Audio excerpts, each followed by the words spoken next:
At 13, Al committed so profoundly to a role in the school play that when his character was supposed to get sick on stage, Al actually got sick on stage. Please welcome Chris O'Donnell.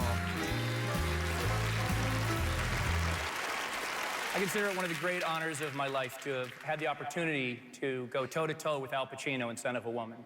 And I was so fortunate to have it happen so early in my career. Every day was an education, watching Al dig into the script for the smallest nuggets of gold as he prepared tirelessly for the role. His work ethic was and remains an inspiration. I remember sitting in my dressing room preparing for the scenes that day, completely distracted by the strange noises coming from the room next door. Did I have the wrong call sheet? With my ear pressed against the wall, I realized it was just Al, passionately rehearsing for scenes we wouldn't film for another 2 weeks. Acting is Al's life. It is the oxygen that he breathes. It's almost as if there is no Al Pacino, simply the being that inhabits the roles that he plays. And the one role that we know least about is the role of Al Pacino. So here with the story of Al's early life, as told by his dear friend Meryl Streep. Alfredo James Pacino began his career in the living room of a South Bronx apartment. His performance was a devastating reenactment of Ray Milland's desperate search for a hidden bottle of whiskey. He was 5 years old. His adoring audience was composed of his Sicilian grandparents and his mother, Rose. Al loved the young method actors and was electrified by Marlon Brando in On the Waterfront. But it was another rebel, James Dean, that awakened something within him, something he wanted to be. As a teenager, Sonny, as he was called, dropped out of high school. Acting was his calling, and he was ready. He made his way to Lee Strasberg's Actors Studio, where Strasberg would famously say, "Some actors play characters.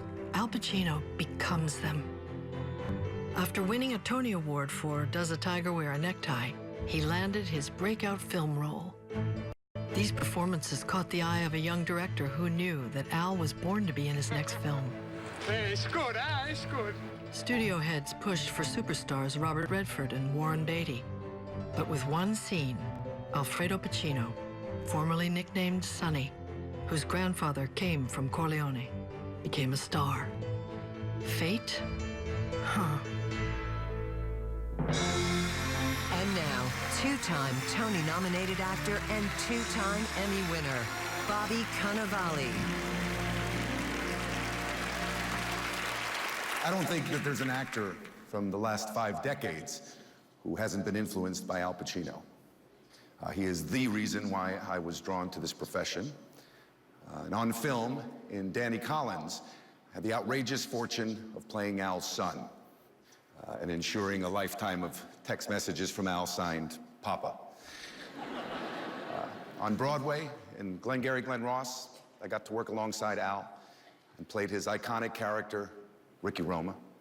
And that was a trip. I mean, not that long ago, I was daydreaming that one day Al Pacino would just come and see me in a play. I can't begin to tell you what an honor it is for me to be here tonight and be here to salute Al, a guy who I've always loved and saw as really a hero of mine and became a great friend and a brother. Al will be the first one to tell you that the theater is where he goes to dream. It's where he received his education, found his life and his art. Of all the playwrights, the many playwrights Al has interpreted, he has a particular fondness for Shakespeare. So Al, we've invited 2 of our finest actors to pay tribute to you tonight with the words of the Bard. Ladies and gentlemen, Tony winner Lawrence Fishburne and Al's Tony-nominated co-star in The Merchant of Venice, Lily Rabe.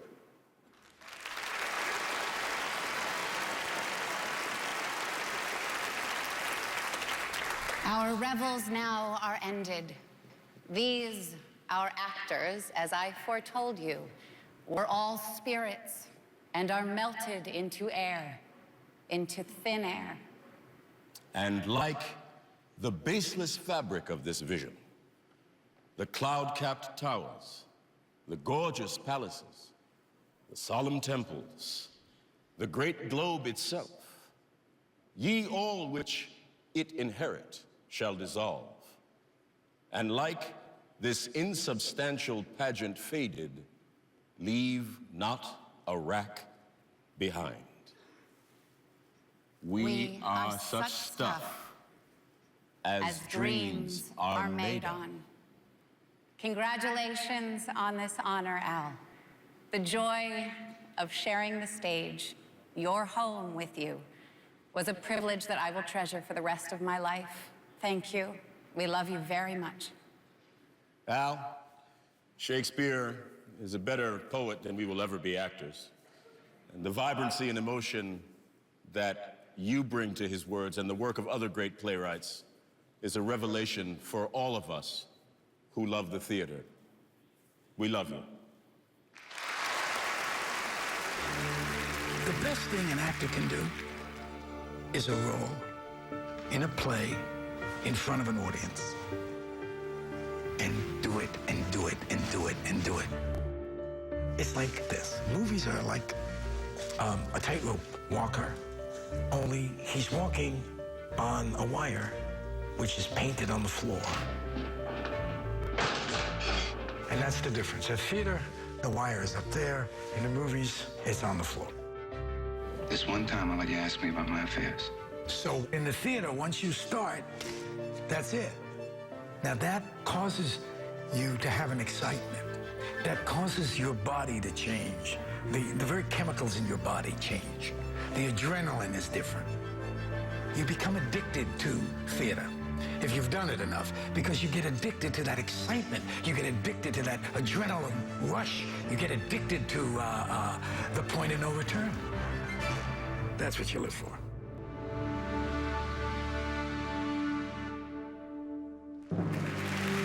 And now, please welcome two-time Academy Award winner, Kevin Spacey.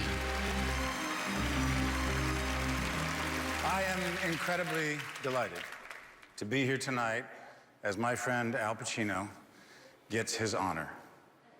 It's my pleasure to teach all of you in this audience how to do the perfect Al Pacino impression in 3 easy steps. 1, where did it go? I call this step, where did it go? Because Al always seems to be looking for something that he's lost. Now, he doesn't necessarily know what it is, but he still can't find it. So, because you're all sitting, I'm gonna sit and help you learn how to do this. So you have to start by searching for something that has gone missing.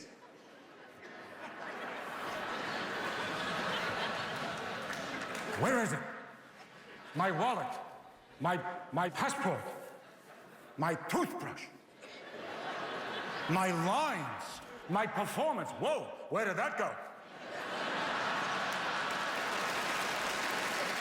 Step 2 is the surprise. Al, for some reason, always looks a little surprised. If you look at his face, it's like, What just happened? The last thing I remember, I was snorting a wheelbarrow full of cocaine in Scarface, and now I'm sitting next to the president. Whoa, how did that happen?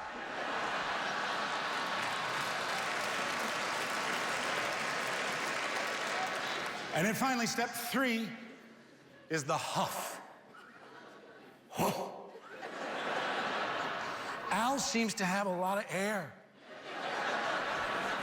He's got to get it out. Whoa, hoo-ha. I blow it out, but it just comes right back in. Look, the reason that all of us love to do an impersonation of Al Pacino is because he has created characters that are unforgettable. And that's because for Al Pacino, it's not just business. It's not just business. It's craft. And I've been fortunate to know him a long time and work with him. I adore you. Congratulations, my friend. Roll the film. Thank you so much. Oh, wow. We got some lights. There are a couple of cameras. That's nice.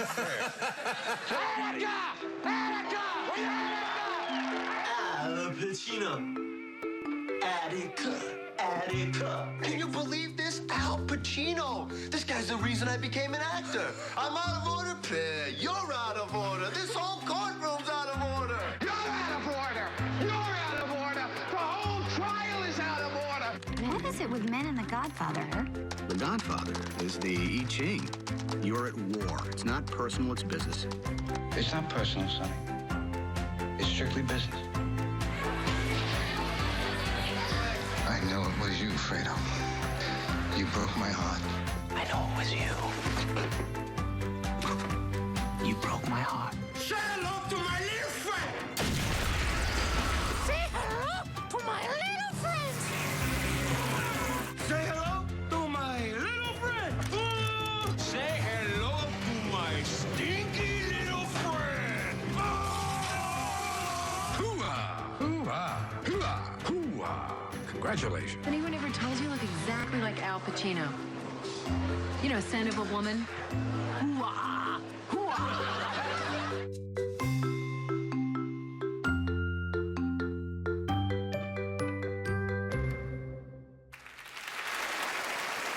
From Scent of a Woman, Gabrielle Anwar and Chris O'Donnell.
Ladies and gentlemen, two-time Academy Award winner, Sean Penn.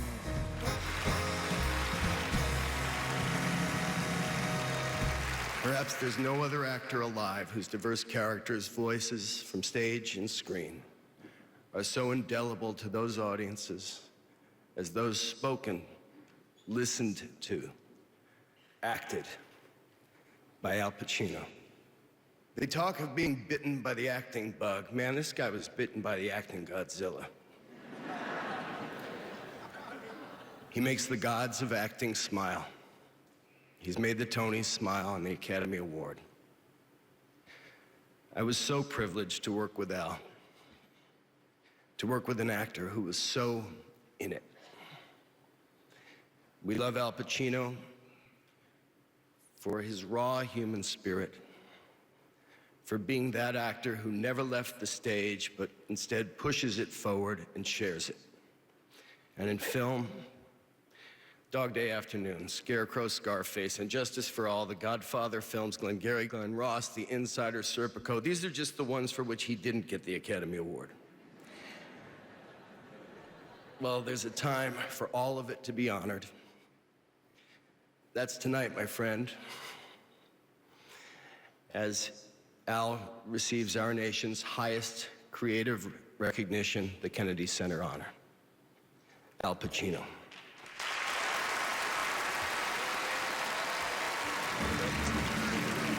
Serpico! I'm a cop. Would you believe that? Brother, you are going down. Life's this game of inches. The inches we need are everywhere around us. Aren't you going out today? With what, John? With what? They stole the Glengarry leads. This guy is the ultimate insider. He's got something to say. He wants to say it. I want it on 60 Minutes. All all doctors believe they're God. They shouldn't, but they do. Say, Roy Cohn, you are homosexual, and I will proceed systematically to destroy your reputation. I want a military funeral, and I'm entitled to have one free of charge. There was one Napoleon, one Washington, one me. In all the 5 boroughs, I'm known. Forget about it. If you prick us, do we not bleed? If you tickle us, do we not laugh? If you poison us, do we not die? Never give up your friends, Dave, no matter what. Surprise. You wouldn't have buzzed me up if you wasn't gonna let me in. I gotta tell you something. I got a crush on you. I have done some desperate, foolish things come 3 o'clock in the morning. That, my friends, is called integrity. That's called courage. Now that's the stuff leaders should be made of. Me, I want what's coming to me. Oh, well, what's coming to you, Tony? The world she's going. Who put this thing together? Me! In my home!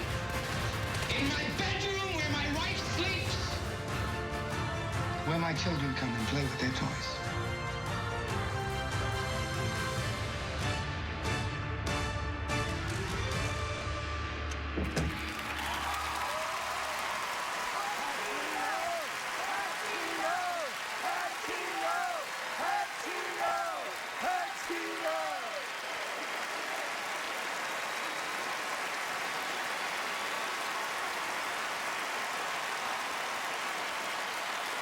The Kennedy Center Honors returns with a thrilling tribute to Martha Argerich. Plus, Juanes and more celebrate the Eagles. Only CBS.